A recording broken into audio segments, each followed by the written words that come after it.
So, good day sa atin mga ka-farmer, magandang araw. Ito'y last update ito dito sa bakod na ginawa natin. Yan, meron na rin siyang mahogany. Yan naman yung napier, buhay na.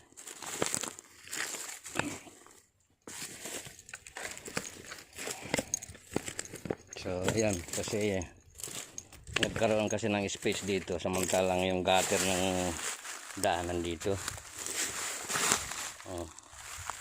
So para ito kasi nakapatong lang pala ito, yung isa doon tinulak so para maprotektahan ito din. Ito namang mahogany natin yan, mamimaintain lang yan sa 7 feet. Pagka lumaki yan, kakatin natin yan para mabonsai lang siya, just in case mamatay ito, yung mahogany yung kapalit. Kaya yan yung farm natin. So marami nang mapapakinabangan dyan, kaya tayo nagbakod dito. Marami nang pwede manakaw dyan. So ayan, mahaba ito. Ang pumasok dito ng mahogany 350 by 1 meters yon. So 350 meters hanggang doon sa dulo. So yan na yung napier pati. Buhay na yung mga napier.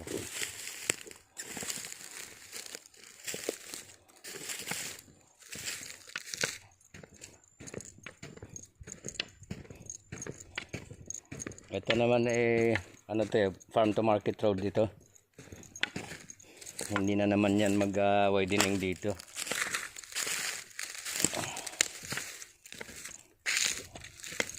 So ayan yung ating poste.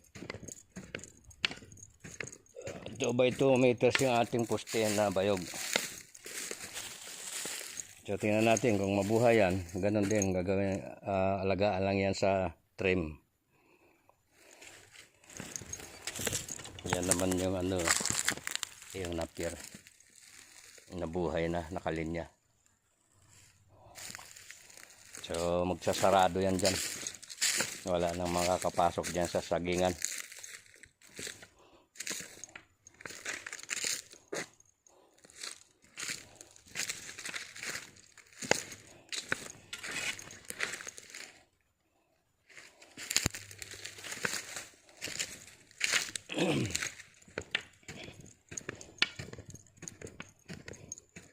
Ayan na yung proteksyon natin sa loob, kasi maraming mga bunga na dyan. Kakao, namumunga na yung mga kakao natin dyan. Lahat, pati yung mga nyug, avocado. So nung nakaraan nga, nanakawan ako dyan inaabangan lang pagka wala ka, ayun, sasalakay na. So meron na rin tayong tauhan dyan na naka-stay.